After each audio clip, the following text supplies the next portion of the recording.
secara utuh surat Al-Alaq diperdebatkan oleh para ulama. Ada yang menyatakan dia nomor 4 kalau secara utuh, karena ada yang menyatakan yang paling awal Al-Mudaththir, ada yang menyatakan Al-Fatihah. Berbeda-beda di kalangan para ulama, tapi yang jelas kalau 5 ayat pertama tidak ada perbedaan, dia merupakan ayat pertama yang turun kepada Rasulullah SAW. Bagaimana keadaan surah ini turunnya? Imam Ahmad meriwayatkan secara panjang lebar dari Aisyah radhiyallahu anha. Qalat, kata Aisyah radhiyallahu anha, awwalu ma budi'a bihi Rasulullah sallallahu alaihi wasallam minal wahyi. Awal pertama Rasulullah itu mendapatkan wahyu, dikenalkan dengan wahyu pertama kali adalah dengan ar-ru'yah as-sadiqah fin naum.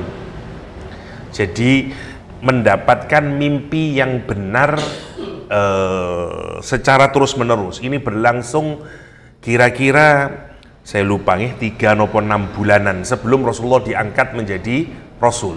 Jadi setiap malam Rasulullah itu bermimpi besok kejadian. Fakana la yara ru'yan illa ja'at mithla falakis subh. Dan tidaklah Rasulullah SAW melihat dalam mimpi itu illa ja'at, kecuali datang mithla falakis subuh, seperti pagi hari itu. Jadi malam kita ini kan tidak ada keraguan kalau pagi hari ya, setelah malam besok pagi, untuk menunjukkan sesuatu yang pasti terjadi. Daybreak istilahnya, falakis subuh. Jadi ini latihan Rasulullah SAW sebelum menerima wahyu. Saya awali dulu dari begini. Manusia itu mendapatkan pengetahuan itu dalam agama Islam biasanya kita bedakan menjadi 3. Pengetahuan yang kita dapat melalui panca indera kita ini, al-mahsusat ya, 5 panca indera kita ini bisa mendapatkan pengetahuan. Kita melihat ini buku, nah ini namanya nopo namine, tingkatan ilmu paling awal dulu, yaitu ilmu yang kita dapat berdasarkan panca indera nomor 1. Semua orang diberikan, selama panca inderanya sempurna, kita bisa mendapatkan ilmu pengetahuan berdasarkan panca indera. Ini binatang juga dapat. Yang kedua, yang lebih tinggi, namanya pengetahuan yang bersifat al-aqliyah ya, kalau yang pertama itu al-hissiyah ya, yang kedua adalah al-aqliyah, berdasarkan akal. Biasanya dalam epistemologi dikenal dengan inferred knowledge, pengetahuan inferensi. Misalnya begini, kita ngelihat ada api, ada bukan api, apa namanya, smoke, ada asap di kejauhan, terus kita melihat, oh ada api di sana ini. Padahal kita tidak melihat apinya, tapi kita bisa mengambil kesimpulan dari data itu. Dan kemudian kita bisa menyimpulkan. Nah, namanya infer knowledge, karena kita menggunakan otak kita, bukan hanya pada panca indera kita.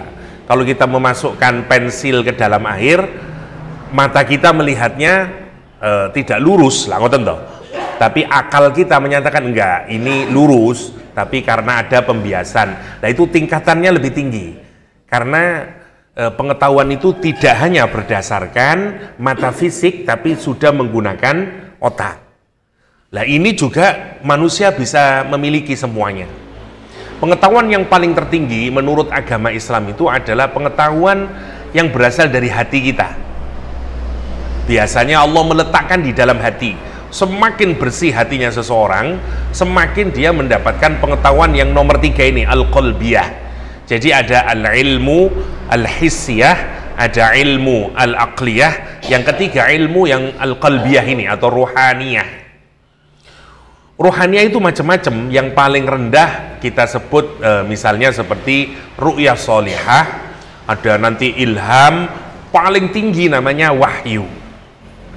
Nah, dalam agama ini biasanya dikenal dengan transcendental knowledge, pengetahuan yang Allah limpahkan kepada kita.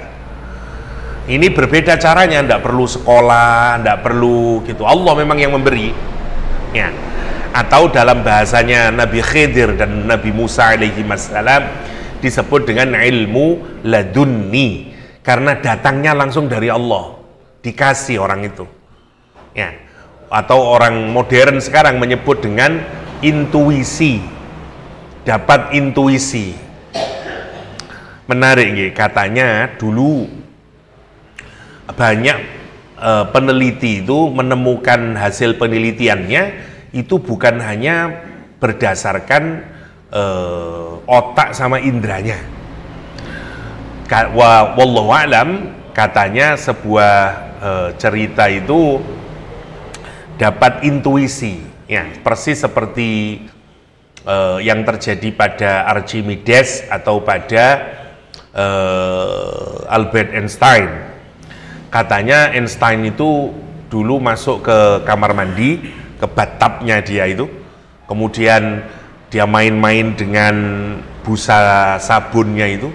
Lah dari situ dia dapat intuisi ya, dan melahirkan teori relativitas umum ceritanya.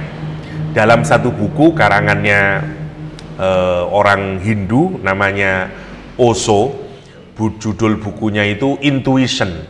Dia menceritakan bahwa banyak ilmu pengetahuan itu dihasilkan bukan melalui panca indera atau melalui akal, justru mendapatkan wangsit kalau bahasa Jawa nih, mendapatkan intuisi atau insight. Rodok mirip ya, teng bahasa Inggris namanya insight, wong Jawa jenenge wangsit. Nah, lah niki harus kita percaya, karena itu bahkan itu merupakan puncak tertinggi dari ilmu pengetahuan. Tetapi dia boten satu, punya tingkatan. Yang paling tertinggi namanya wahyu, kebenarannya 100%, nggak ada kekeliruannya sama sekali. Nanti di bawahnya namanya ilham, seperti ibunya Nabi Musa alaihissalam dikasih ilham oleh Allah. Fa'auhayna ila ummi Musa, kata Al-Quran, maka kami wahyukan kepada ibunya Nabi Musa. Bukan wahyu di sini maknanya dikasih ilham oleh Allah SWT dan seterusnya. Nah kita nanti, kata Rasulullah SAW, di zaman akhir tidak ada lagi nubuah, tidak ada wahyu sudah diputus oleh Allah. Yang tersisa hanyalah ru'yah sholihah, mimpi yang benar.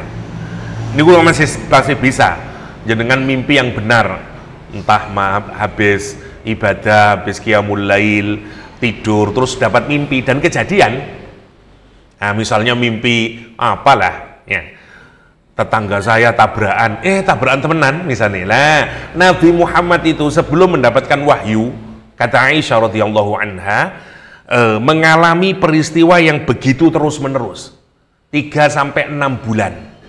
Mimpi malam besok kejadian, mimpi malam besok kejadian, ngoten. Kenapa kok harus begitu? Logikanya ngeten.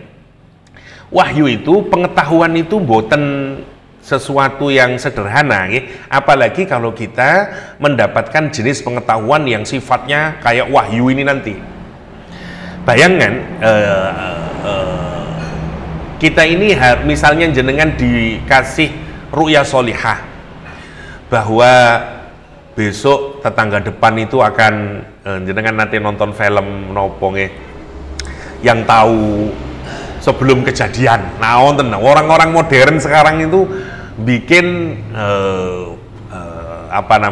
contoh kayak begitu. Pusing sampai orangnya itu karena mau menyelamatkan yang di sini, tapi yang di sana nanti akan dan seterusnya. Lah Nabi Muhammad itu dilatih ibaratnya ya.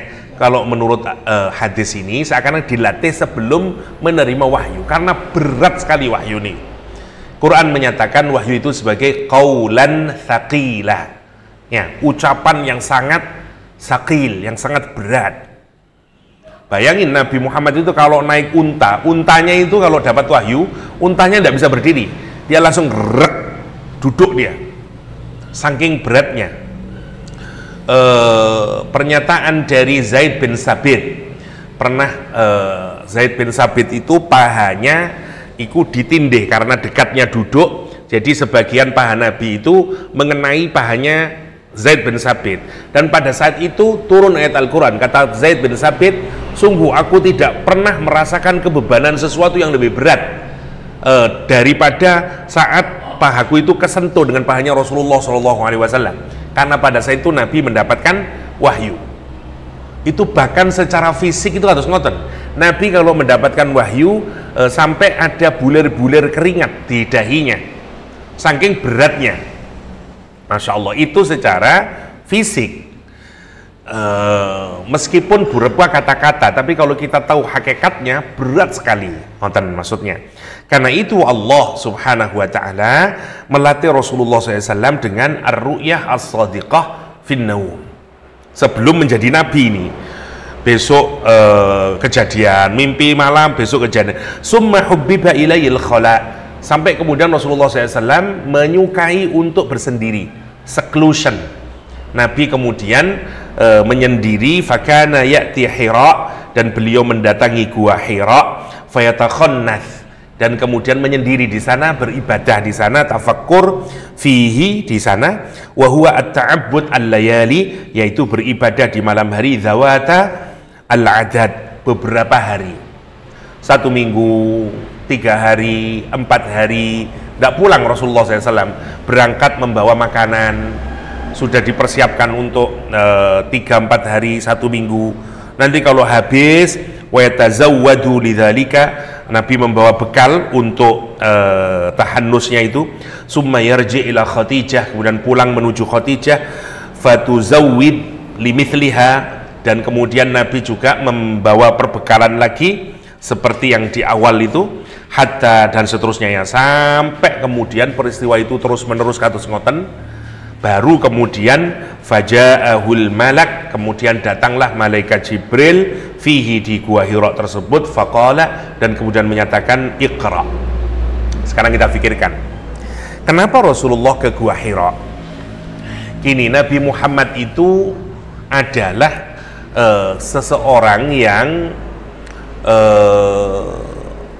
yang berusaha untuk membenahi keadaan masyarakatnya, yang tidak bisa membiarkan kezaliman dan berbagai macam tindak ketidakadilan berlangsung di kota Makkah.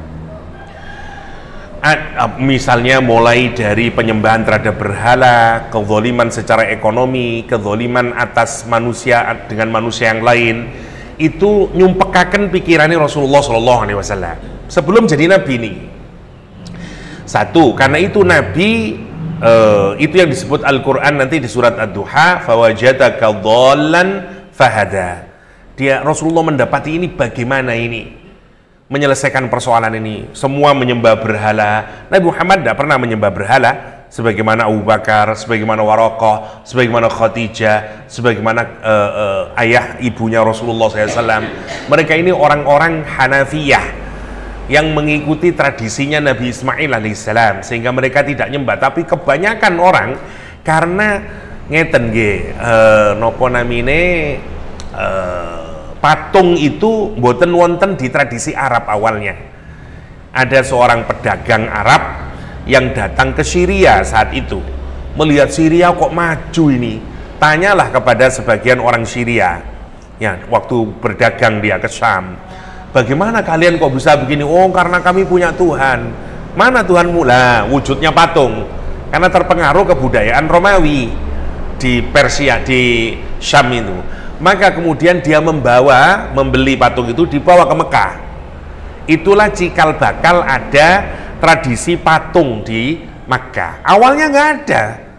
Mereka nggak punya tradisi patung itu. Terus kemudian semua suku-suku bikin patung-patung nih. Nah, itu sesuatu yang baru sebenarnya, patung-patung itu. Lah, Nabi Muhammad dan Waraqah bin Naufal, Khadijah, keluarganya Rasulullah SAW, Abu Bakar As-Siddiq, tidak pernah menyembah itu. Tapi bagaimana membenahi masyarakat itu? Dengan apa caranya? Boten saged tasih. Bagaimana caranya ini? Ini disebut dengan dhallan, karena posisinya saat itu tidak tahu bagaimana ini. Ya, fahada, maka nanti Allah SWT yang memberikan hidayah.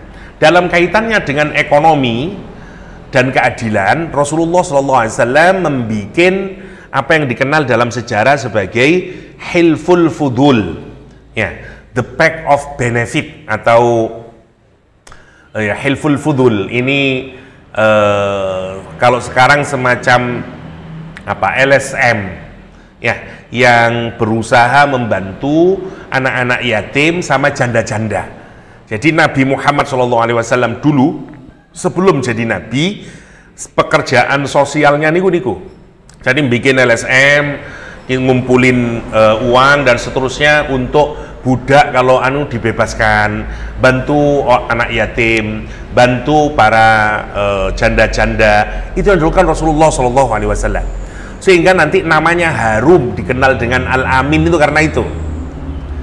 Bisa dipercaya, itu sudah kebiasaan Rasulullah sampai mentok Rasul bagaimana ini menyelesaikannya. Tapi kezaliman demi kezaliman tiap hari, tidak pernah berhenti. Sampai Rasulullah berpikir bagaimana caranya menyelesaikan urusan ini. Nah, kita ini kalau mau menyelesaikan satu urusan, kadang-kadang memang diperlukan untuk berjarak dari lingkungannya. Karena kalau kita masih ada di dalam, pikiran kita mboten jernih. Makanya harus di luar terus mikir gimana caranya ya, apa yang harus saya lakukan. Biar tidak ada pengaruh dari sana sini. Dan itu sudah kebiasaan di mana-mana ya. Misalnya para filosof di barat sana dulu kalau melahirkan teori-teori sosial kehidupan itu caranya juga demikian.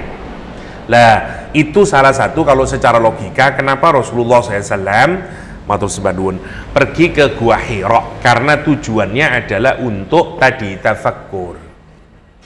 Dan itu tidak hanya sehari dua hari, Rasul terus berhari-hari kemudian. Ya, mulai apalagi ketika Rasulullah SAW mulai diberi ru'yah sholihah itu. Malam mimpi besok kejadian, malam mimpi besok kejadian, tentu memusingkan. Makanya Rasul semakin apa ini dan seterusnya. Sampai kemudian datanglah malaikat Jibril, dan malaikat Jibril berkata, Iqra, bacalah. Qala Rasulullah sallallahu alaihi wasallam, Nabi Muhammad kemudian berkata, ma'ana biqari'in, saya bukanlah orang yang bisa membaca. Karena Rasulullah memang tidak bisa membaca dan menulis ya, karena itu disebut dengan ummi ya. Kenapa? Ya karena masyarakatnya tidak punya tradisi membaca dan menulis, tidak ada buku ya, sehingga membaca dan menulis itu sesuatu yang tidak penting buat orang Arab ya. Orang Jawa tradisinya membaca dan menulis. Kita punya kitab Sutosoma nopo mawon niku, kitab wis apa saja lah ya. Makanya kita punya nopo namine istilah-istilah dan seterusnya itu zaman dahulu kala ya. Kita tradisi Jawa, tradisi membaca dan menulis dan seterusnya. Oke, kita menulis dalam bahasa Sanskrit ya. Kemudian ketika Islam berkembang, orang Jawa itu menulis dengan bahasa Arab, jadi dengan huruf Arab tapi ditulis Jawa ya. Habis itu baru masa kita menjadi negara, kita mengganti ke huruf Latin, baru pakai ABCD nih. Ibu saya kalau nulis, dia masuk periode kedua, kalau nulis pakai huruf Arab, jadi nggak bisa dia nulis ABCD. Ibu saya kalau nulis pakai ngoko istilahnya ya. Nanti kalau di Brunei, Singapura, Malaysia disebut huruf Jawi ya. Sekarang mereka masih belajar, kalau di Malaysia niku pelajaran huruf Jawi namanya, bahasa Jawi. Karena kenapa dipakai Jawi? Ya karena dulu orang-orang yang menggunakan tulisan model begitu itu orang Jawa ya. Apalagi kalau yang haji, makanya disebut dengan orang Arab menyebut dengan bahasa Jawi karena yang banyak memakai orang Jawa. Oke, itu yang terjadi. Rasulullah SAW menyatakan ma'ana biqari' qala fa'akhadani faghatta hatta balagha minil juhdu summa arsalani. Dan kemudian malaikat Jibril memelukku sampai rasanya berat ya bagiku, kemudian dilepaskan. Faqala, diulang lagi, bacalah. Faqultu ma'ana biqari', dikali lagi, di press lagi gini sampai terasa sesak, dilepaskan lagi. Faqala, diulang lagi, Iqra. Fakultu ma ana biqari, di dekap lagi ketiga kalinya, kemudian dilepaskan lagi. Faqala Iqra bismi rabbikal ladzi khalaq, sampai dibaca sampai malam ya'lam. Iqra bismi rabbikal ladzi khalaq, khalaqal insana min 'alaq, Iqra wa rabbukal a'lam, akram alladzi 'allama bil qalam, 'allamal insana ma lam ya'lam. Itu yang pertama. Qala, setelah itu faraja'a biya tarjufu biwadari ila akhiriyah, sampai kemudian Rasulullah pulang, ketakutan Rasulullah karena itu peristiwa yang sangat shocking ya. Apalagi Rasulullah SAW melihat Jibril dalam keadaan aslinya. Kita nonton wewe gombel mawon pun gemeter lah gitu. Niki nonton makhluk, Jibril itu makhluk yang paling terbesar diciptakan oleh Allah SWT. Jadi kalau secara fisik, kalau kita melihat malaikat Jibril itu sepanjang atas kita melihat ke atas, lah di sana kita melihat baru kepalanya. Kalau kita melihat ke kanan, sepanjang mata kita melihat sana itu baru kita melihat sayapnya malaikat Jibril. Kalau kita melihat ke sana, sepanjang tatapan mata kita, yaitu sayapnya malaikat Jibril. Satu sayapnya malaikat Jibril itu membentang seluruh cakrawala ini. Dan banyaknya sayapnya 600. Coba bayangkan, yuk nopo niku, makhluk yang sangat besar namanya malaikat Jibril. Tidak ada yang lebih kuat, lebih powerful dibanding malaikat Jibril. Tidak ada yang bisa ngelawan malaikat Jibril ini. Itu yang disebut Al-Quran dzu mirratin, ya, aidzi quwwatin. Dia sangat powerful. Karena itu tidak ada yang bisa ngalahkan. Kenapa? Kalau dia dikalahkan bahaya, bawa wahyu, diajak duel sama iblis, kalah, nah gimana? Makanya Jibril itu tidak terkalahkan. Dzu mirratin fastawa dan seterusnya, atau dzi quwwatin, saking kuatnya malaikat Jibril ini. Tentu ketakutan kita yang melihat makhluk yang sangat besar ya. Lah pulang redek ketakutan dan seterusnya, datang ke Khadijah. Dan Nabi Muhammad kemudian berkata kepada Khadijah, zammiluni, zammiluni, wrap me, kata dia, tutupin saya, selimutin saya. Fazammiluhu. Khadijah kemudian menyelimutinya, hatta dhahaba anhu raw', sampai rasa takutnya Rasulullah SAW itu hilang. Faqala ya Khadijah mali, wahai Khadijah, ada apa denganku ini, kata dia. Fa'akhbaruhal khabar, Nabi kemudian menceritakan kejadiannya. Faqala qad khashitu alayya, saya sungguh takut Khadijah terhadap diriku sendiri. Faqalat lahu, Khadijah kemudian berkata, kalla abshir, jangan takut, gembiralah, katanya Khadijah, sekali-kali tidak, gembiralah. Fa wallahi la yuhzikallahu abada, demi Allah, Allah tidak akan buat kamu sedih ya selama-lamanya. Innaka latasilur rahim, karena sesungguhnya engkau menyambungkan silaturahim. Wa tasdukul hadis, kamu selalu berbicara yang benar. Wa tahmilul kalla, dan kamu selalu menanggung bebannya orang-orang ini yang kesusahan, kamu yang menyelesaikannya. Wa tuqri'ud dhaif, dan kamu selalu menolong tamu, memberikan tempat buat para tamu. Dan wa tu'inu ala wan nawaibi bil haq, ya, dan kamu yang menolong memberikan haknya seseorang, semuanya, kebutuhannya. Ini Rasulullah SAW. Maksudnya Khadijah ini, Nabi ketakutan karena melihat sesuatu yang belum pernah dia lihat. Yang ditakutan Nabi, jangan-jangan ini jin, jangan-jangan ini siapa, dan takut Nabi Muhammad SAW. Khadijah yang meyakinkan, kata Khadijah, enggak, tidak mungkin. Ya, innallaha la yuhzika abada, Allah tidak mungkin, fa wallahi, demi Allah, tidak mungkin Allah membuat kamu sedih selama-lamanya. Kenapa? Karena kamu itu ahli silaturahim, menolong orang dan seterusnya. Itu kata Khadijah radhiyallahu anha. Kemudian tidak cukup dengan itu, talaqat bi Khadijah, kemudian Khadijah mengajak Nabi Muhammad pergi ke mana? Hatta atat bihi Waraqah bin Naufal, sampai mendatangi Waraqah bin Naufal bin Asad bin Abdil Uzza ibnu Qusay wa huwa ibnu ammi Khadijah, dulur sepupu anak dari pamannya Khadijah. Waraqah adalah kiainya orang Nasrani saat itu.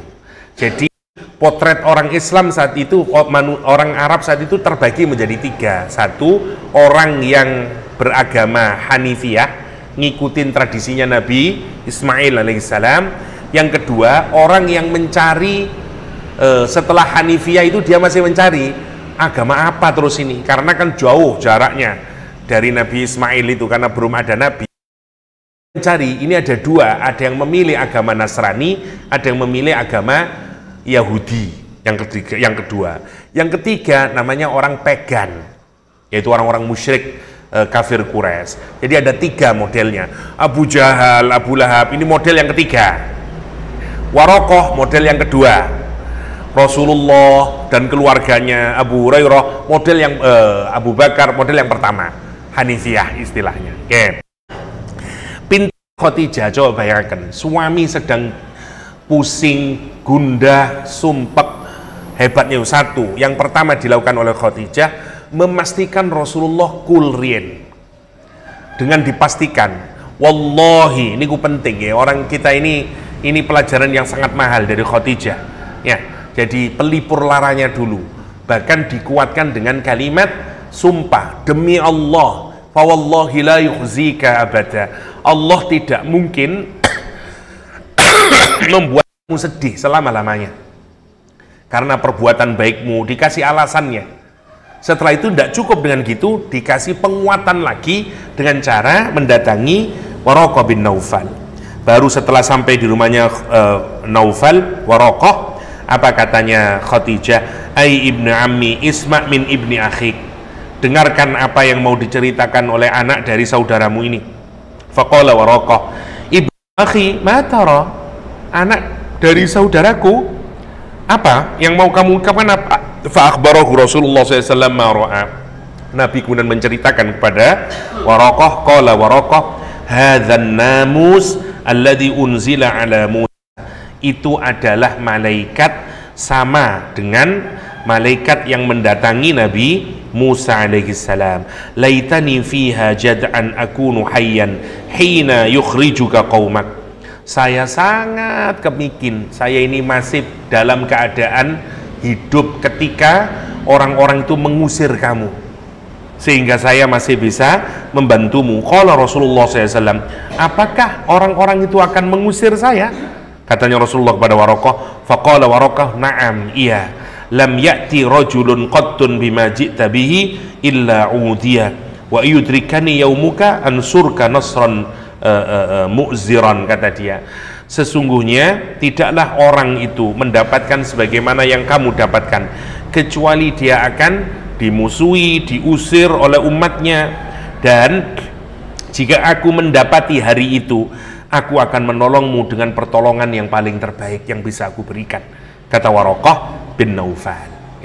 Nah ini awal background dari latar belakang turunnya surah Iqra. Mari kita lihat sekarang tafsirnya, berarti panjang nopo backgroundnya. Bismillahirrahmanirrahim. Iqra bismi rabbikal ladzi khalaq. Iqra, bacalah. Yang menarik yang pertama, yang dibaca tidak disebutkan oleh Al-Quran.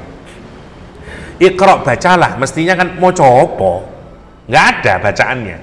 Nggak, misalnya Iqra'ul Quran, nggak ada, atau Iqra apa, nggak ada secara bahasa. Tetapi secara implisit meskipun tidak disebutkan, maka Iqra di sini maksudnya adalah membaca wahyu yang diturunkan oleh Allah. Nabi Muhammad disuruh membaca ulang karena malaikat Jibril memberikan wahyu kepada Rasulullah SAW. Iqra bismi rabbikal ladzi khalaq, khalaqal insana min 'alaq, Iqra wa rabbukal akram, alladzi 'allama bil qalam. Iqra Muhammad, bacalah itu. Nah, gitu maksudnya. Yang kedua, memang banyak yang melebarkan kemudian Iqra ini dimaknai dengan membaca apapun saja, karena tidak disebutkan, dikembalikan ke hukum asal. Kalau tidak diperinci oleh Al-Quran apa yang mau dibaca, maka maknanya adalah diluaskan, baca apa saja, ya baca alam, baca macam-macam dan seterusnya. Tapi kalau kita lihat dengan konteks, makna yang paling kuat adalah membaca Al-Qur'anul Karim. Ngoten. Meskipun boleh-boleh saja dimaknai yang kedua tadi, ya. Oke. Istaftih qira'ataka bismi rabbikal ladzi khalaq. Bacalah dengan nama Rabbmu alladzi khalaq, yang menciptakanmu. Saya jelaskan dulu yang akhir ya, alladzi khalaq. Kenapa kok menggunakan alladzi khalaq? Wa inna ma qala alladzi khalaqa. Kenapa kok dikasih frase yang menciptakan, alladzi khalaq? Allah itu disifati dengan alladzi khalaq lianna Quraisyan, karena orang-orang Quraisy kanat ta'budu alihatan, mereka menyembah Tuhan laisa fihim khaliq, yang bukanlah pencipta, ya, ghairuhu ta'ala, selain Allah Subhanahu wa ta'ala. Dia menyembah selain pencipta, yaitu Allah Subhanahu wa ta'ala. Dia menyembah yang lain, bukan sang pencipta alam semesta ini. famayyaza nafsahu bidzalika liyazula anhul iltibas. Karena itu kemudian ayat ini menggunakan kata alladzi khalaq untuk membersihkan itu, membedakan antara Tuhan yang disembah oleh orang Arab dengan Tuhan yang Tuhan yang disebutkan oleh Rasulullah SAW di surat Al-Alaq. Ini berbeda. Ini yang dimaksud dengan Tuhan di sini adalah menciptakan alam semesta, yang menciptakan kamu, bukan Tuhan sebagaimana yang disembah oleh orang-orang Quraisy. Ngoten maksudnya. Bagaimana kita memahami Iqra bismi rabbikal ladzi khalaq? Bacalah dengan nama Tuhanmu, Rabbmu. Yang pertama, maknanya adalah bacalah dengan nama Rabbmu, yakni membaca Bismillahirrahmanirrahim. Itu makna yang pertama. Jadi peristiwa, jadi ayat ini maknanya Iqra bismi rabbikal ladzi khalaq, bacalah dengan nama Rabbmu, yakni Bismillahirrahmanirrahim. Ngoten maksudnya. Yang pertama. Yang kedua, Iqra bismi rabbikal ladzi khalaq maksudnya adalah bacalah apa dari wahyu yang Allah turunkan kepadamu. Jadi baca apa? Yang baca apa saja wahyu yang diturunkan oleh Allah kepada Nabi Muhammad SAW. Mana yang kedua? Makna yang ketiga, bi-nya ini dimaknai dengan ba yang bermaksud untuk yang bermakna pertolongan. Jadi Iqra bismi rabbikal ladzi khalaq, bacalah dengan bantuan pertolongan Allah Subhanahu wa ta'ala. Bi-nya ini bermakna pertolongan. Yang ketiga. Yang terakhir maknanya adalah di dalam. Jadi meskipun bi tapi maknanya di dalam. Bacalah dalam nama Rabbmu. Jadi itu beberapa makna yang bisa kita dapatkan dari kata Iqra bismi rabbikal ladzi khalaq. Oke, saya lanjutkan dulu ya, baru nanti kita lihat apa maksudnya ini. Khalaqal insana min 'alaq. Khalaqa, Allah menciptakan al-insan manusia min 'alaq, dari 'alaq, dari sesuatu yang menggantung. Gini, di dalam Al-Qur'anul Karim penciptaan manusia itu diawali dari istilah nutfah, setelah nutfah jadi 'alaqah, setelah 'alaqah jadi mudghah dan seterusnya ya. Jadi mulai dari air sperma, mimma immahin ya, min sulalatin mimma immahin, terus jadi nutfah. Kalau sel telur dengan sperma ketemu namanya jadi nutfah. Nutfah itu kemudian dari zigot istilahnya nempel ke dinding rahim, namanya disebut dengan alaqah. Yang menarik, alaqah itu dalam bahasa Arab maknanya tiga. Satu, maknanya menggantung, makanya ada ta'liq, mu'alaq, jadi yang gantungnya teni, namanya alaqah nomor satu. Yang kedua, alaqah dalam bahasa Arab adalah lintah. Jadi lintah yang menghisap darah niku namanya juga alaqah dalam bahasa Arab. Yang ketiga adalah blood clot atau segumpal darah. Yang menarik, tiga-tiganya ini ternyata kalau kita studi embriologi menggambarkan karakter dari keadaan nutfah atau keadaan zigot ketika menempel di dinding rahim. Yang pertama, bentuknya persis bentuknya lintah. Nanti dengan teliti, persis bentuknya lintah, bukan hanya bentuknya, fungsinya sama-sama. Jadi kalau kita lihat lintah niku, di depannya itu, mulutnya itu digunakan untuk mengesap darah. Nanti bayi itu janin itu menempel di rahim, fungsinya sama, dia nyesap darah dari ibunya itu di dinding rahim. Jadi sampai bentuknya, dalamannya itu persis sama. Kan itu Quran menggunakan kata alaqah. Yang pertama bentuknya mirip dengan leech atau apa namanya, lintah, dengan lintah. Ini bahkan ada orang yang masuk Islam, saya lupa namanya siapa, dokter siapa di barat, gara-gara ini. Karena dia, bagaimana Nabi Muhammad bisa tahu 1500 tahun yang lalu ketika belum ada mikroskop. Jangan kalau ngelihat teorinya Aristoteles sama Plato atau Yunani lah, embriologinya orang Yunani lucu, ada gambarnya. Jadi ada buku dikarang sama siapa sih namanya, saya lupa, orang Amerika, itu lucu. Jadi gambaran dari manusia itu dulu, kalau dalam filsafat Yunani itu telurnya itu, atau kalau ovum sama sperma itu sudah ketemu, langsung bentuk manusia. Jadi kayak manusia kecil gitu. Terus di perut itu tambah besar, tambah besar, tambah besar gitu. Tapi sudah jibles langsung jadi manusia. Wonten gambare. Dan itu bertentangan dengan sains.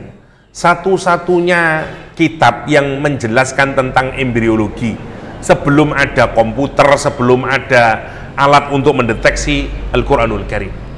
Yang itu tidak mungkin Nabi Muhammad bisa tahu kecuali dapat wahyu dari Allah Subhanahu wa Ta'ala. Ini namanya alaq. Yang pertama, bentuknya seperti lintah. Yang kedua, memang dia menempel, makanya disebut dengan alaqah, karena mananya nempel.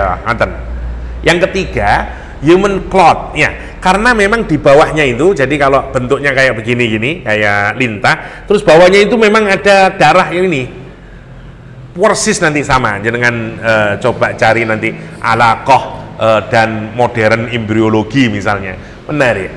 Lah Quran mengingatkan kamu itu dibikin dari situ, kata Allah SWT. Sekarang mari kita hubungkan, kenapa di ayat ini Allah menunjukkan kita diciptakan dari alaq, untuk menunjukkan kamu diciptakan lemah, kamu diciptakan dari sesuatu yang lemah sekali, kamu harus nempel, tidak bisa makan sendiri, nyesap. Tapi yang kayak begini ini nanti gawaya mentengkelek melawan Allah Subhanahu wa Ta'ala. Ngoten.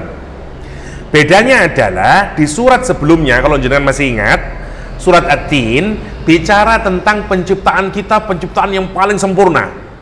Ahsanu takwim, the best form, bentuk yang paling sempurna, desain yang paling sempurna, kontras. Kalau di At-Tin menjelaskan penciptaan kita ini sebagai sesuatu yang paling terbaik, di surat Al-Alaq menceritakan tentang kita yang sangat lemah, ya, bahkan kita tidak bisa ngapa-ngapain, makan saja harus nyesep ke inangnya.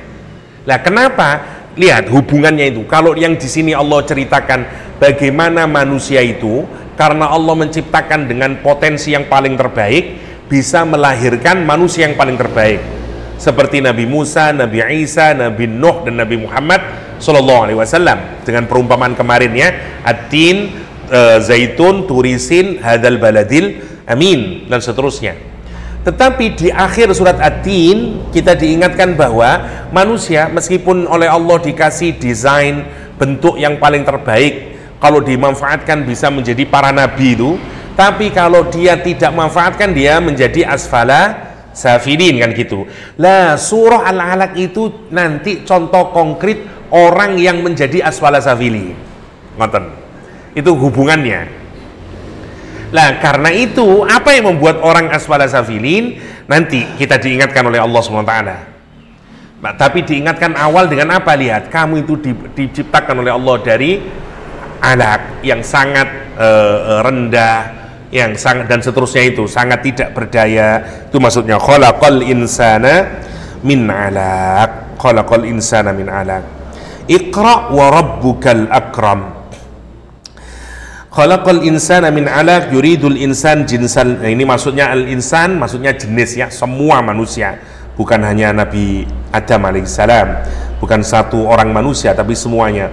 Khuliqu min 'alaq ba'da nutfah, diciptakan dari 'alaq setelah dari nutfah. Wal 'alaq jam'u 'alaqah. 'Alaq itu adalah bentuk jamak dari kata 'alaqah. Wal 'alaqah qit'atun min damin ratbin summiyat bidzalika li'annaha ta'laqu lirutubatiha bima tamurru alaih. Ya, dan sama ya seperti yang saya jelaskan tadi. Saya kira cukup itu. Jadi itu yang kedua. Kita masuk ayat ketiga. Iqra wa rabbukal akram, bacalah dan Rabbmu yang maha pemurah, al-akram. Wa yahtamilu saniyan bi anna rabbaka huwa al-akram li'annahu lamma dzakara ma taqaddama min ni'amihi dalla bi ala ni'matin karamihi. Qala Ibrahim bin Isa Ayaskari min karamihi ayyarzuqa 'abdahu wa huwa ya'budu ghairah. Termasuk dari kepemurahan Allah Subhanahu wa taala, Allah memberikan rizki kepada hambanya padahal hambanya itu menyembah selain Allah Subhanahu wa taala. Niku salah satu bukti karomnya Allah SWT, karimnya Allah SWT. Orang yang zat yang maha pemurah ya, yang akram ya, dan seterusnya. Bahkan orang nyembah selain Allah, Allah masih memberikan dia rizki. Lak nemen to niku mulyane ya. Masya Allah, itu katanya Isa Ayaskari. Nah, oke. Sekarang kenapa ayat ini diawali dengan Iqra? Karena yang akan membuat kita ini menjadi orang yang mulia adalah Iqra. Nomor satu adalah kalau kita membaca, terutama apalagi kalau membaca Al-Quranul Karim, karena dia wahyu dari Allah Subhanahu wa ta'ala. Mulia tidak hanya di hadapan manusia, mulia sampai di hadapan Allah Subhanahu wa ta'ala. Jadi syarat agar kita bisa mulia itu adalah Iqra, nomor satu. Tetapi yang menarik, Iqra itu dibatasi oleh Al-Quranul Karim harus didasarkan atas wa rabbukal akram ya, bacalah dan Rabbmu yang mulia, yang maha mulia, yang maha pemurah. Ngeten. Orang itu kalau nanti sudah mulai membaca, dia akan pinter, dia akan menjadi orang yang pandai, akhirnya terangkat statusnya. Dan kalau mulai statusnya terangkat, dia mulai merasa dirinya lebih hebat dari yang lain dan seterusnya. Lah disitulah kenapa orang membaca itu harus mengingat yang mulia itu Allah, yang pemurah itu Allah, karena ilmu itu datangnya dari Allah. Karena nanti sumber dari kesombongan manusia itu sampai menjadi asfala safilin adalah ketika Allah memberikan tadi ya, ilmu dan seterusnya, dan kemudian itu yang membuat dia kemudian lupa kepada Allah Subhanahu wa ta'ala. Karena itu Allah mengingatkan Iqra wa rabbukal akram, Rabbmu yang maha pemurah itu. Kamu mendapatkan ilmu pengetahuan karena Allah Subhanahu wa ta'ala dan seterusnya. Alladzi 'allama bil qalam, yang mengajarkan kamu dengan qalam. Iqra-nya disebut dua kali ya, Iqra bismi rabbikal ladzi khalaq, khalaqal insana min 'alaq. Iqra-nya disebut dua kali. Allamanya disebut juga dua kali. Allamal insana, allama alladzi 'allama bil qalam, allamal insana ma lam ya'lam. Kenapa? Karena kalau sesuatu itu disebut dua kali untuk menunjukkan penguatan. Allah menguatkan satu, perintah membaca, dua, perintah untuk mencari ilmu. Karena tapi allamanya nanti dikaitkan dengan apa? Dengan qalam. Ada dua yang ditekankan di ayat ini. Satu membaca, dua menulis. Alladzi 'allama bil qalam, yang mengajarkan manusia dengan perantaraan al-qalam, pena. Di dalam hadis disebutkan awwalu ma khalaqallahu al-qalam, hal pertama yang diciptakan oleh Allah itu adalah qalam, pena. Faqala lahu, dan Allah pun berkata kepada pena, uktub, tulislah. Faqala ya Rabb wa ma aktub, wahai Tuhan, apakah yang aku tulis? Qala uktubul qadra ma huwa kain min dzalik ila qiyamis sa'ah, tulislah ketentuan semuanya. Jadi sejak kolam itu diciptakan dan Allah memerintahkan kepada pena itu untuk menulis, pena itu tidak berhenti menulis semua kejadian yang berlangsung di alam semesta ini sampai nanti yaumul kiamah. Apa yang dimaksud dengan kolam itu? Penanya kayak apa kita nggak tahu ya.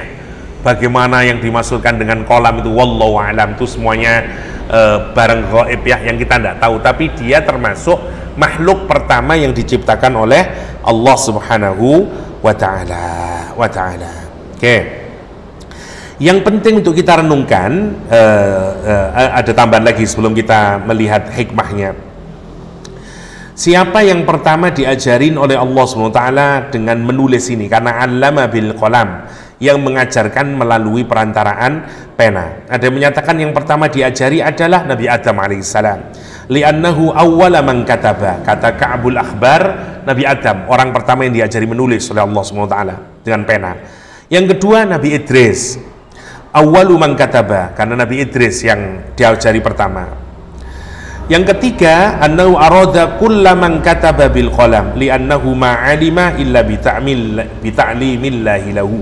Semua orang yang bisa membaca dan menulis, hakikatnya itu Allah yang mengajari dia dengan perantaraan pena. Wa jama'a bidzalika baina ni'matihi ta'ala alaihi fi khalqihi wa baina ni'matihi ta'ala alaihi fi ta'limi istikmalan li ni'mah alaihi. Allah menggabungkan dua nikmat di sini, satu nikmat penciptaan, yang kedua nikmat ilmu pengetahuan. Karena manusia itu tidaklah disebut manusia karena kita mendapatkan pengetahuan yang berbeda. Ngeten nggih, hebatnya menungso nu ngeten. Kenapa kok dikaitkan membaca sama menulis? Kelebihan manusia itu, kenapa manusia bisa mengembangkan ilmunya adalah karena manusia bisa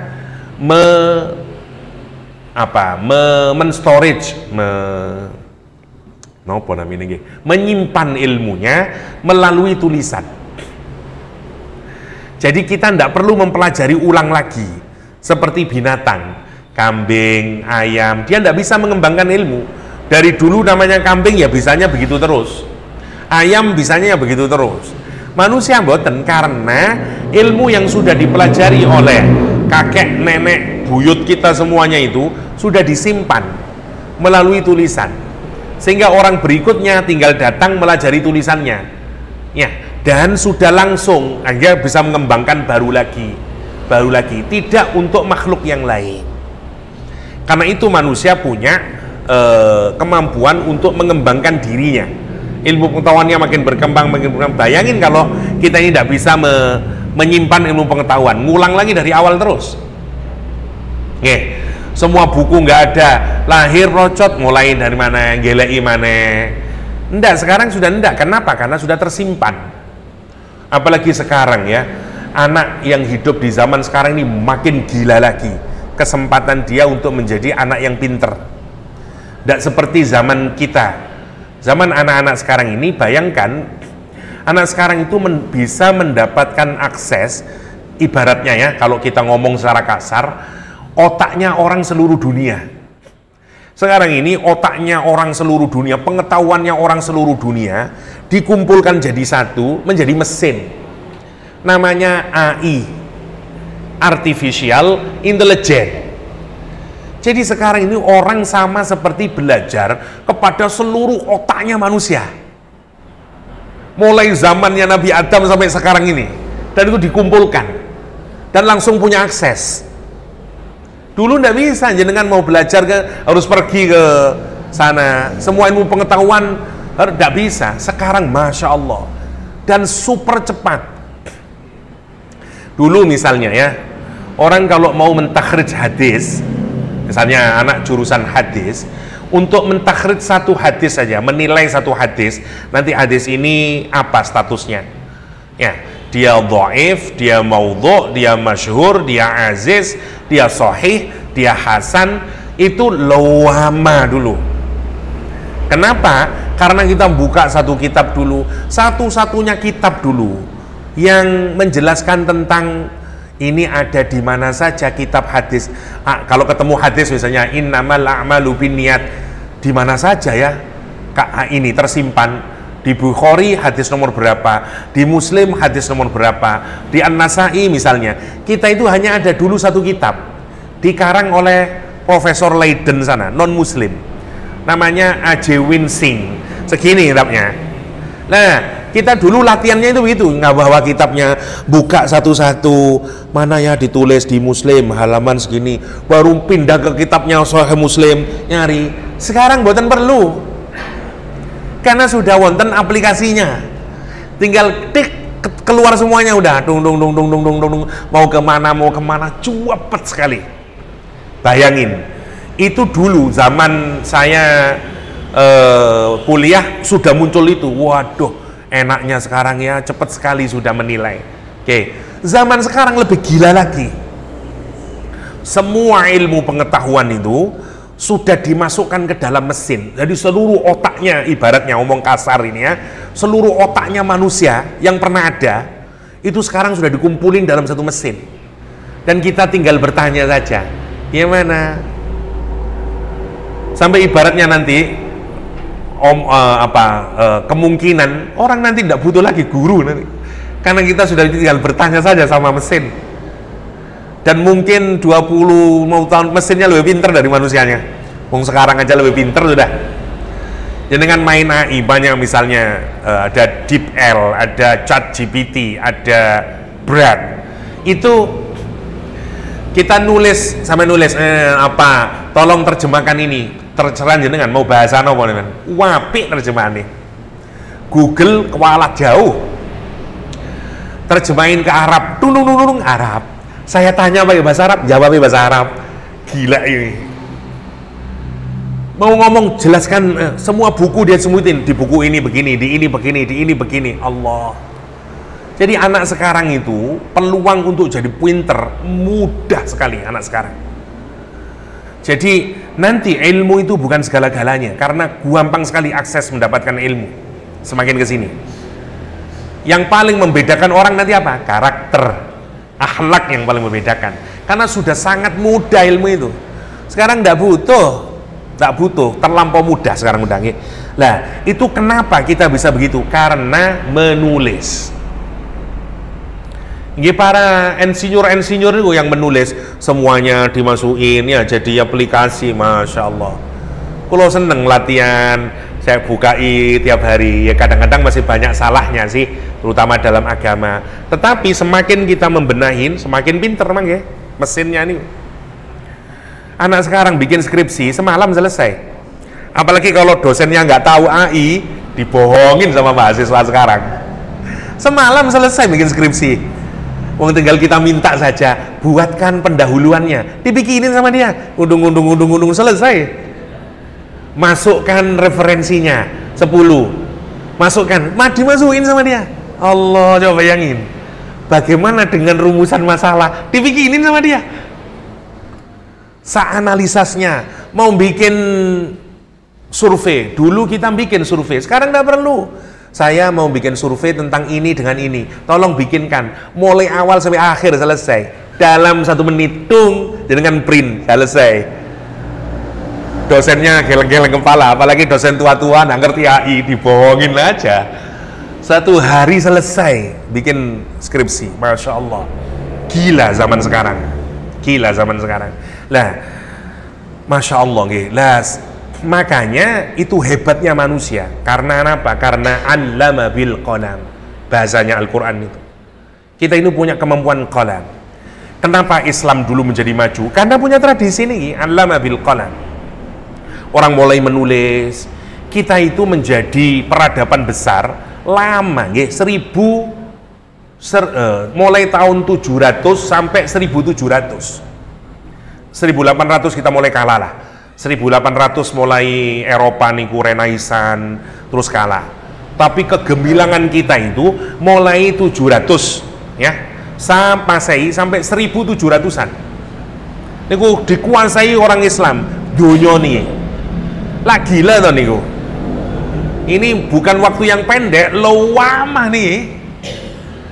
Bentangannya sampai melahirkan semua ilmu pengetahuan. Kalau kita telusuri detik hari ini tidak ada yang tidak kembali kepada Islam. Mau bicara matematika, fisika, biologi, kimia, semuanya. Optik, semuanya. Orang Islam. Kapan saat orang Islam dulu tenggelam dalam dua hal itu? Membaca, menulis. Membaca, menulis. Karena itulah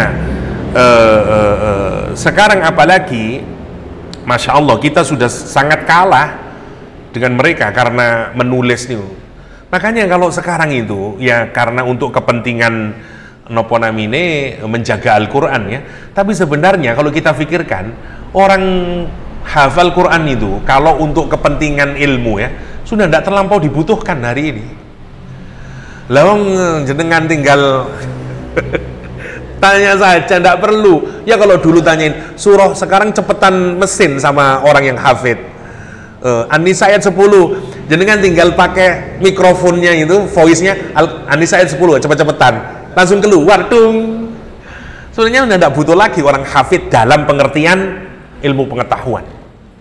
Tapi kalau itu sebagai ibadah, menghafalkan Quran, menjaga saya. Tapi kalau kepentingan ilmu, orang sudah tidak membutuhkan hafalan Quran karena mesin sudah melampaui itu. Masya Allah nih, bayangkan saking hebatnya teknologi yang diciptakan oleh manusia nih. Gampang sekali. Kulo mboten nanti tentang perpustakaan saya nih untuk tafsir. Karena semudah itu dalam tafsir. Tinggal klik keluar semuanya, tafsir ini, tafsir ini, tafsir ini. Ya Allah. Dulu bisa berjam-jam dapat 3 tafsir mohon berjam-jam. Sekarang Allah cepet sekali. Niki namine allamal insana alladzi allamal bil qalam. Ya, allamal, Masya Allah, saking hebatnya. Niku yang kedua, karena itu kita diperintahkan sebenarnya kalau mau hebat berkembang pakai itu. Dulu ulama kita itu begitu, baca nulis ya. Allamal insana ma lam ya'lam, dan ini yang disebut oleh para ulama sebagai ilmu yang tidak bisa dipelajari. Ini yang datang dari Allah SWT. Makanya saya sebutkan tadi ada 3 macam ilmu. Ilmu yang kita dapatkan melalui membaca dan menulis.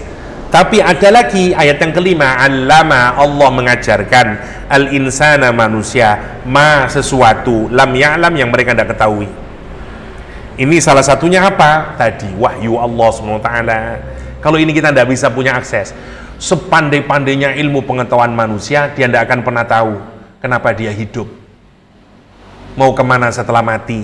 Nggak ada nih. Einstein pun tidak bisa jawab nih. Masya Allah nih. Ada buku yang menarik, saya lupa judulnya, profesor matematika di barat yang anti terhadap Richard Dawkins, profesor biologi yang menentang adanya Tuhan, yang satu mempercayai Tuhan. Nah, 2 buku ini lagi rame di dunia ini. Satu bapaknya ateisme dunia, yang satu sama-sama profesor yang top-topannya di dunia, yang satu matematika, yang justru menunjukkan tidak mungkinnya sains untuk bisa menjawab apapun saja, karena itu penting ada agama dan seterusnya. Oke, ini yang disebut dengan malam ya'lam. Fihi wajhan ahaduma al-khattu bil qalam.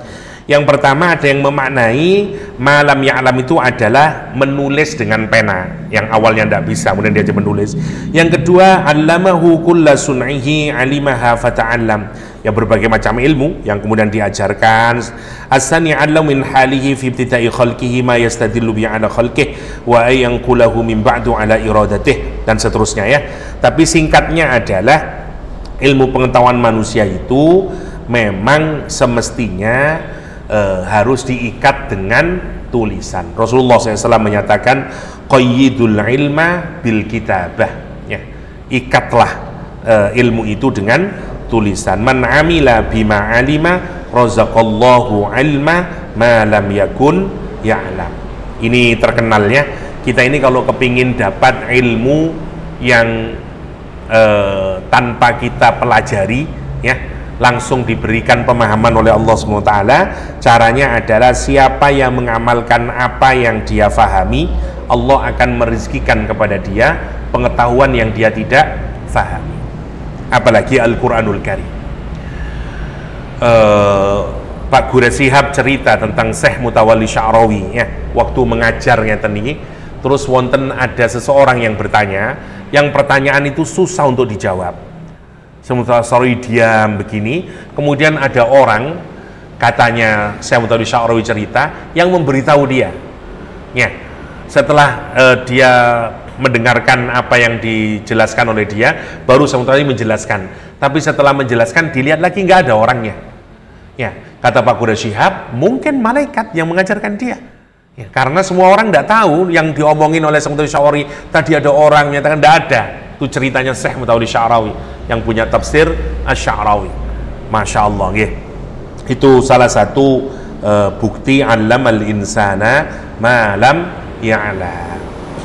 Ya, yang awalnya tidak tahu kita menjadi tahu, entah itu melalui tadi ya membaca dan menulis, atau juga melalui tadi ilham, ru'ya solihah, dan yang paling terakhir adalah wahyunya Allah Subhanahu wa ta'ala. Sampai di sini kita masih belum berbicara tentang kejelekan manusia. Ini hal yang membuat manusia itu menjadi lebih tinggi. Baru ayat ke-6 kita mulai melihat jeleknya manusia ini. Kalla, sekali-kali tidak. Innal insana la yadgha, sesungguhnya manusia itu sungguh melebihi batas. Lihat kalimatnya, inna, sungguh-sungguh, lamnya lam taukid, la yadgha, sungguh manusia itu terus menerus togha. Togha adalah kalau kita punya gelas, kita isi dengan air, tapi kemudian sudah penuh, tapi kita isi terus sampai airnya meluber kemana-mana, namanya togha. Misalnya Al-Quran menggunakan kata ini di dalam menceritakan tentang air laut yang naik ke atas, ya, pada peristiwa banjir bahnya Nabi Nuh, ya, inna lamma taghal ma, ya, hamalnakum fil jariyah, kata Al-Quran Karim. Ya, ketika air laut itu yang mestinya di bawah daratan naik ke atas melebihi daratan. Lamma toghol ma, kata Al-Quran, ketika air laut naik melebihi daratan, tsunami, ya, yang itu disebut dengan banjir bah itu pada zamannya Nabi Nuh alaihissalam. Manusia niku bisa melewati batas, itu maksudnya kalla innal insana la yadgha. Siapa yang melampaui batas nanti dirujukkan kepada orang namanya Abu Jahal. Jadi surah ini sebenarnya berbicara tentang orang yang asfala safilin, orang yang paling rendah dari semua yang terendah. Kenapa? Padahal dia ini orang yang sangat pinter, ya, ibaratnya tadi dia Iqra, dia Al-Qalam, tetapi justru kepandaiannya itu membuat dia kemudian togha. Karena itu harus hati-hati. Banyak orang itu togha gara-gara tadi pinter. Apa cirinya? Kata Al-Quran, ar-ra'ahu istaghna, orang itu bisa menjadi tokoh terakhirnya kalau dia melihat dirinya istaghna, sudah tidak butuh dengan yang lain. Istaghna niku semoge, kaya itu adalah orang yang tidak membutuhkan. Istaghna adalah keadaan orang yang merasa dia sudah tidak membutuhkan. Orang pinter niku paling susah dikandani. Nopo? Karena dia merasa sudah tahu. Gak begitu, Pak, kok ndak ngerti kok niku, arek kapan kamu itu, dan seterusnya. Orang itu kalau sudah merasa memiliki sesuatu, dia merasa ndak butuh, terutama dalam kaitannya dengan ilmu. Orang punya kekuasaan susah dikandani, orang punya harta susah dikandani, apalagi orang punya ilmu, tambah paling berat ini. Jangan dikira orang punya ilmu itu paling susah. Ada orang misalnya, kalau orang pinter itu, kalau kuliah ngelihat, dosen saya ini tidak pinter ini, ya, mengkritik, melihat dan seterusnya, paling susah untuk dinasehati karena dia sudah merasa punya ilmu. Apalagi punya harta juga susah nanti ini, karena dia merasa saya tidak butuh yang lain, saya sudah bisa menyelesaikan sendiri kok semuanya. Punya kekuasaan juga begitu. Ini bahayanya. Al-Quran menggunakan konsep namanya istaghna, semoge. Padahal tidak ada yang kaya itu kecuali Allah SWT Al-Ghani. Kita ini semuanya butuh. Nah, nanti orang Quraisy itu terutama Abu Jahal, karakternya adalah istaghna. Dia merasa sudah tidak butuh karena merasa bahwa dia sudah memiliki semuanya.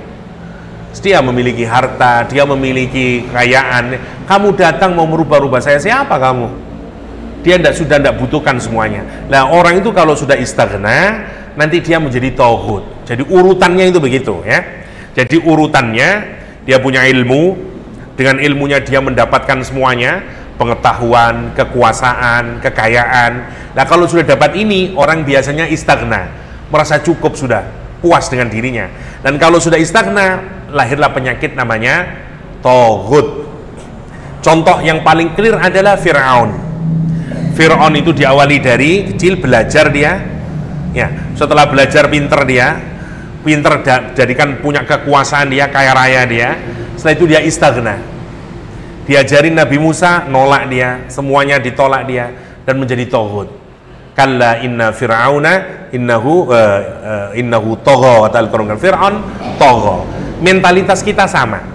Ini hati-hati. Ini penyakit buat orang kaya, penyakit buat orang yang punya kedudukan, penyakit buat orang yang pinter. Biasanya tagha. Susah dinasehati. Kalau tidak Rabbukal Akram tadi, kalau dia tidak merasa ilmu ini datang dari Allah, kekuasaan ini amanah dari Allah, harta ini datang dari Allah, ya, wa Rabbukal Akram tadi, Iqra wa Rabbukal Akram. Kalau enggak, susah kita. Siapa kamu? Ini hati-hati, itu namanya tagha. Jadi penyakit tauhid itu bisa dialami siapapun saja, terutama yang memiliki tadi, yang membuat kita menjadi ghani. Quran tidak menggunakan kata ghani, istaghna, semogeh, merasa tidak butuh, padahal tetap butuh. Ada tetap butuh. Lihatlah dalam sejarah, semua orang yang menolak ajaran Allah SWT, semuanya karena istaghna. Qarun karena terlampau kaya, Fir'aun, Namrud karena kedudukannya, dan seterusnya. Semua orang Hamam karena pinternya, ya, Iblis karena pinternya, karena kedudukannya, karena ibadahnya, dan seterusnya.